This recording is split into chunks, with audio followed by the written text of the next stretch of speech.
सांग माने एबे आंबर सीजन चलची।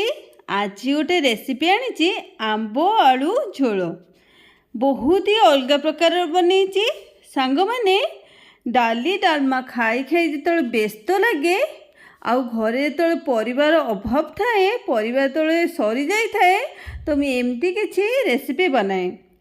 आपण मुझे आंबर सीजन चलची आंब नहीं आपण चाहिए आंबुलर भी व्यवहार करें। जय जगन्नाथ सांग माने तो मुझे आंब आलू आउ टमाटर व्यवहार करी बहुत ही बढ़िया रेसिपी बनई। चलतु आरंभ करवा। जदि आपण मो चैनल नुआ सांग माने प्लीज चैनल को सब्सक्राइब करनियंतु। मुझे सबुजाक भल से धोईकी काटी नहीं आउ गोटे कड़ई नहीं रस कड़ई आपण चाहिए कौन सी पैन भी नहीं पारे। तो मुझे कड़ई देहरे टिके सोरिष तेल नहीं आउ टिके जीरा नहीं।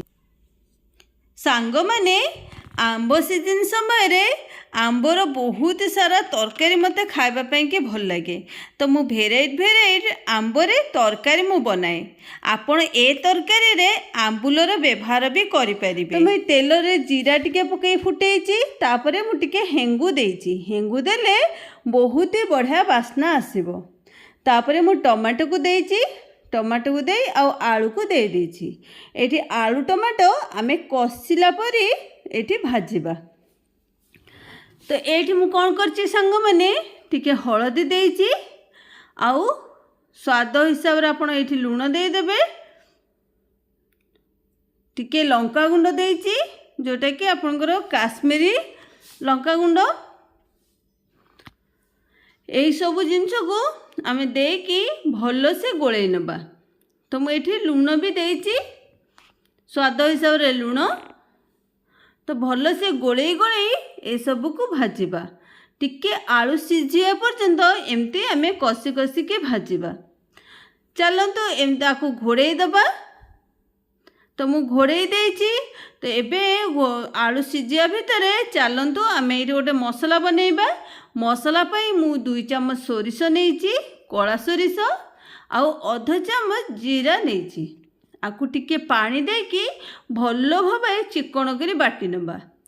सांग माने जेतबेले भेराइट खाइबा पई की इच्छा हुए से टाइम रे ए छोट मोट रेसिपी बनै कि ए टाइप रो बनै कि आपण खाई परिबे। गोटे जगह रे आपण चाहिए 3-4 ठा बनै परिबे। तो 3-4 ठा बनैया पई कि ए टाइप रो रेसिपी बहुत ही सहज और सरल उपाय बनी के रेडी हो जिवो। ये रे 4 ରୁ 5 मिनिट टाइम लागिवो। तो देखंतु आलू को घोड़े देथिली भल भाबे सिझी जाइची। मसला को भी सांग माने चिकन की बाटी नहीं। तो एठी देखंतु आमे ए मसला को आलू देरे दे दबा। टिके पानी की गोले की दे दबा मसला जार रे टिके पानी मिसई की। तो एठी दे साला परे आमे याको भल भाबे गोळेई नबा। सोरिष मसला जेते सिझिबो सेते टेस्टा बढ़िया आसीबो। तो एठी आमे टिके घोड़ेई दबा। घोड़ेई देले जल्दी सिझी जाए।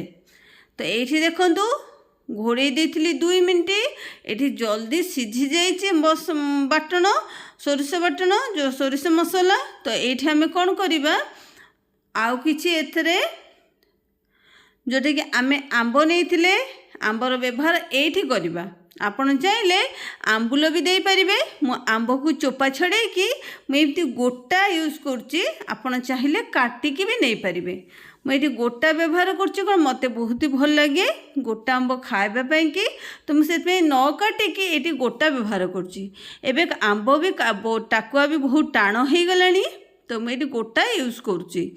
तो ये देखंतु आंब पकई सारा पर ये केते बढ़िया से एकदम तरकारी बहुत ही भल भाव रेडी हो जाइए।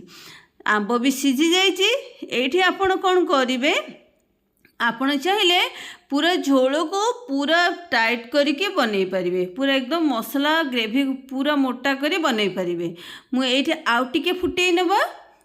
मुझे टिके झोल रखी कहीं टिके खटा खटा लगे झोल टे भल लगे। मुझे झोल रखी आपड़ चाहिए झोल मारिकी भी पूरा टाइट करके बनई पारे। तो ये देखु आंब आलू टमाटो रेडी हो जाइए। सांग माने एमती मजादार रेसिपी देखापी कि चैनल को सब्सक्राइब करनियंतु। आउ वीडियो भल लगिले गोटे लाइक आ गोटे कमेंट निश्चिंत करिवे। सांग माने आज पई एतिकी रहुची। पुणी आसबि नुआ एक रेसिपी नहीं कि ए समय रे सेति पर्यंत आपण माने भलरे रुहंतु।